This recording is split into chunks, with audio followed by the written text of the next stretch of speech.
पृथ्वी का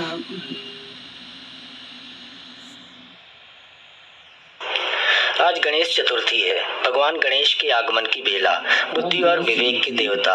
आज जीवन की विषमताओं के बीच मनुष्य को सबसे ज्यादा आवश्यकता है तो सद्बुद्धि और विवेक की। गणपति गण यानी आम जन के देवता हैं। अपने विलक्षण शरीर के कारण गणेश बच्चों के प्रिय देवता हैं। अपनी विलक्षण बुद्धि और लीलाओं के कारण गणेश जी सबको प्रिय और अपने लगते हैं। सभी विघ्नों को दूर करने वाले सभी देवताओं में प्रथम पूज्य हैं। पौराणिक कथा के अनुसार देवी पार्वती ने अपने शरीर के उपटन से बाल गणेश का निर्माण किया। उनको जीवित कर अपना द्वारपाल नियुक्त किया था। बाल गणेश ने जब भगवान शिव को माता पार्वती के भवन में प्रवेश करने से रोक दिया तो भगवान शिव ने क्रोध में उनका सिर काट दिया।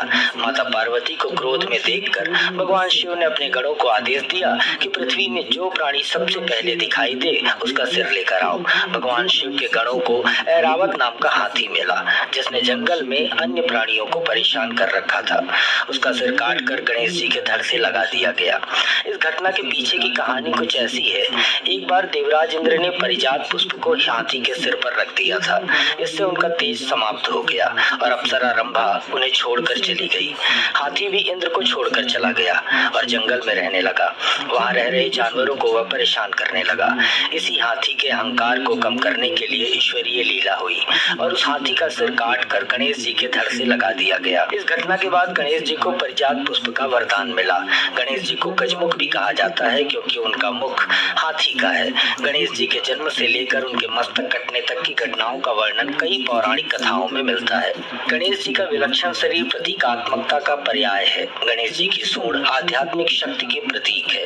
ज्ञानवान व्यक्ति भी अपनी मूल आदतों को जड़ों से उखाड़ कर फेंकने में समर्थ होता है। सूक्ष्म से सूक्ष्म बातों को भी धारण करने के लिए दूसरों को सम्मान, स्नेह और आदर देने में वह कुशल होता है। कान को मुख्य ज्ञानेंद्रिय माना गया है। गणेश जी के कान बहुत बड़े हैं। गुरु भी जब अपने शिष्य को मंत्र देते हैं तो उसके कान में ही उच्चारण करते हैं। भगवान ने जब गीता ज्ञान दिया तो अर्जुन ने कानों के द्वारा ही उसे सुना। इसलिए बड़े बड़े कान ज्ञान श्रवण के प्रतीक हैं। गणेश जी का पेट बहुत बड़ा होता है जो कि समाने की शक्ति का प्रतीक है। ज्ञानी व्यक्ति के सामने भी निंदा, स्तुति, जय पराजय, ऊंच नीच की परिस्थितियां आती हैं परंतु वह उनको स्वयं में संभाल लेता है।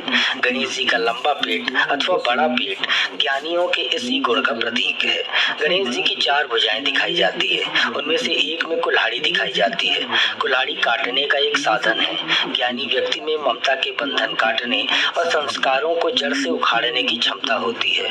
उसी के प्रतीक यह कुल्हाड़ी है। गणपति जी का एक हाथ सदा वरद मुद्रा में दिखाया जाता है। देवता हमेशा देने वाले ही होते हैं। जिसकी जैसी भावना, श्रद्धा होती है उसे वैसी ही प्राप्ति अल्पकाल के लिए होती है। वरद मुद्रा इस बात का प्रतीक है। आत्मा का परमात्मा के साथ नाता जोड़ना भी प्रेम के बंधन में बंधना है। गणपति जी के एक हाथ में जो डोर है वह इसी प्रेम की डोर है। वह दिव्य नियमों के शुद्ध बंधन है। ज्ञानी स्वयं इन नियमों के बंधनों में स्वयं को ढालता है। गणपति जी के अलंकार व प्रतीक हमें सिखाते हैं कि ज्ञान को गहराई से समझने वाले, उसे जीवन में पूर्णता से व्यवहार में लाने वाले, स्वयं लक्ष्य स्वरूप और ज्ञान की शक्तियों को प्राप्त करने वाले ही जीवन को कुशलता पूर्वक जीते हैं। गणेश महोत्सव की शुरुआत सम्राट छत्रपति शिवाजी महाराज ने की थी।